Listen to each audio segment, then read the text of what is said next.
সুপ্রিয় দর্শক আসসালামু আলাইকুম। সবাই কেমন আছেন? আশা করি সবাই ভালো আছেন। আজকের এই ভিডিওতে দেখাবো আপনার ফোনে যদি এসডি কার্ড বা মেমোরি কার্ড সাপোর্ট না করে তাহলে কিভাবে সাপোর্ট করতে হয়।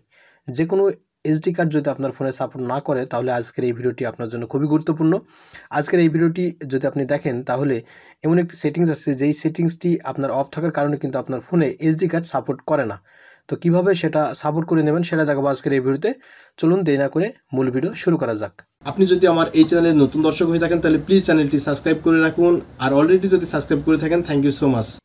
সবাইকে ওয়েলকাম ব্যাক। বন্ধুরা, আমরা এখন ফাইল ম্যানেজারের ভিতরে প্রবেশ করছি এবং ফাইল ম্যানেজারের ভিতরে এসে এখানে দেখতে পাচ্ছি যে আমার স্টোরেজ এখানে দেখাচ্ছে, অর্থাৎ এটা হচ্ছে ইন্টারনাল স্টোরেজ দেওয়া আছে, অর্থাৎ এক্সটার্নাল স্টোরেজ যে আমি মেমোরি কার্ডটি আমার মোবাইলে কিন্তু ইন করা আছে তারপরেও কিন্তু দেখছেন এখানে কিন্তু সাপোর্ট করছে না। তাহলে কিভাবে সাপোর্ট করাতে হয় সেটা আমি এখন দেখাচ্ছি। তো এর জন্য আপনাকে কোনো ধরনের অ্যাপ্লিকেশন ডাউনলোড করতে হচ্ছে না, আপনার ফোন রিসেট দেওয়ার প্রয়োজন নেই।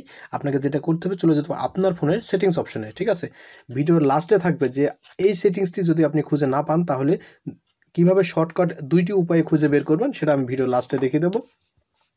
এখন বিষয় হচ্ছে এখানে আমরা অনেকগুলো সেটিংস দেখতে পাচ্ছি। এখানে দেখতে পাচ্ছেন যে অ্যাবাউট সেটিংস নামক একটা অপশন দেওয়া আছে। আপনাদের ফোন অনুযায়ী কিন্তু অ্যাবাউট সেটিংসটি কিন্তু বিভিন্ন অপশনের ভিতরে থাকতে পারে। ঠিক আছে, সেটা কীভাবে শর্টকাট বের করবেন সেটাও ভিডিওর লাস্টে আমি দেখাচ্ছি। তো আমি এখন অ্যাবাউট ফোনের ভিতরে প্রবেশ করব। ওকে, এরপর এই ধরনের একটি অপশন চলে এসেছে। এখানে দেখতে পাচ্ছেন যে স্টোরেজ নামক একটা অপশন দেওয়া আছে। এখানে স্টোরেজ নামক অপশনের ভিতরে প্রবেশ করতে হবে। ঠিক আছে, স্টোরেজ নামক অপশনের ভিতরে প্রবেশ করার সাথে সাথে আমরা দেখতে পাচ্ছি যে আমাদের ফোনের যে ইন্টারনাল অর্থাৎ ফোন মেমোরি সেই স্টোরেজ দেখাচ্ছে, এখানে স্পেসটি দেখাচ্ছে। আমরা একটু স্ক্রল করে নিচে যাব, নিচে আসলে দেখতে পারবেন যে এসডি কার্ড নামক একটা অপশন দেওয়া আছে। তার নিচে দেখতে পারবেন যে মাউন্ট এসডি কার্ড লেখা আছে। ঠিক আছে, এখন আমাদের যেটা করতে হবে মাউন্ট এসডি কার্ড, জাস্ট এখানে ক্লিক করতে হবে। ঠিক আছে, এরপর এই ধরনের অপশন চলে এসেছে। এখানে একটি ওয়ার্নিং দিয়েছে, এই ওয়ার্নিংটি আপনারা ভালোভাবে পড়ে নিতে পারেন। আদারওয়াইজ আপনাদের কোনো ভয় নেই বা পড়ার কোনো প্রয়োজন নেই। আপনাদের এক্ষেত্রে আপনাদের যে এসডি কার্ড আছে সেটা কিন্তু ফরম্যাট হবে না। এখন যেটা করতে হবে আপনাদের মাউন্টে ক্লিক করতে হবে। ওকে, মাউন্টে ক্লিক করলে দেখতে পাচ্ছেন যে এখানে insert an SD card for mounting. Okay, আমার এসডি কার্ডটি কিন্তু এখানে চলে এসেছে। দেখুন এখানে আমার এসডি কার্ডটি কিন্তু চলে এসেছে। আগে স্টোরেজ ছিল কিন্তু উপরের যে স্টোরেজ ছিল অর্থাৎ ইন্টারনাল স্টোরেজ সেটা দেখাচ্ছিল, এখন কিন্তু এক্সটার্নাল স্টোরেজও দেখাচ্ছে। এখন আমরা এটা চেক করে দেখব যে আমাদের আসলে এক্সটার্নাল স্টোরেজ যেটা ছিল বা মেমোরি কার্ড যে প্রবেশ করেছি ফোনে সেটা সাপোর্ট করছিল না, এখন সাপোর্ট করেছে কিনা। এখন আবারও দিন আমরা ফাইল ম্যানেজারের ভিতরে প্রবেশ করব। এরপরে দেখতে পাচ্ছেন যে কিন্তু দুইটি স্টোরেজ দেখাচ্ছে, অর্থাৎ এসডি কার্ড সাপোর্টেড হয়েছে। এখন এই অপশনটি আপনারা যদি খুঁজে না পান তাহলে দুইটি ওয়েতে কিন্তু আপনারা খুঁজে বের করতে পারেন। প্রথমটি হচ্ছে আপনারা সেটিংস অপশন আসবেন, এরপরে সার্চিংস নামক একটা অপশন দেখতে পাচ্ছেন।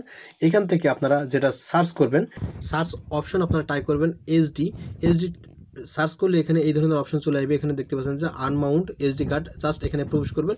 এখান থেকে আপনারা নিচে চলে এসে কিন্তু আপনারা সেই মাউন্ট এসডি কার্ডটি এটা পেয়ে যাবেন। আর 2 নম্বর যেই অপশনটি আছে সেটা হচ্ছে যে অনেক সময় দেখবেন যে ফোনে সার্চ দিয়ে কিন্তু আপনি পাবেন না।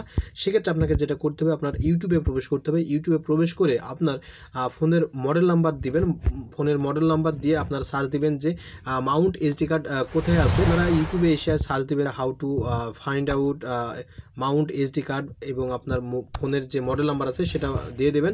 তাহলে সেক্ষেত্রে দেখতে পারবেন যে ইউটিউবে অনেক ভিডিও আছে, সেই ভিডিওগুলো দেখেও কিন্তু আপনি মাউন্ট এসডি কার্ড খুঁজে বের করতে পারবেন।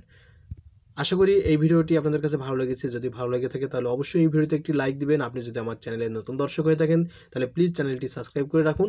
আর এই ভিডিওটি এই মুহূর্তে যদি ফেসবুক পেজ থেকে দেখে থাকেন তাহলে ফেসবুক পেজটি অবশ্যই ফলো দিয়ে রাখুন নিত্য নতুন ভিডিও পাওয়ার জন্য।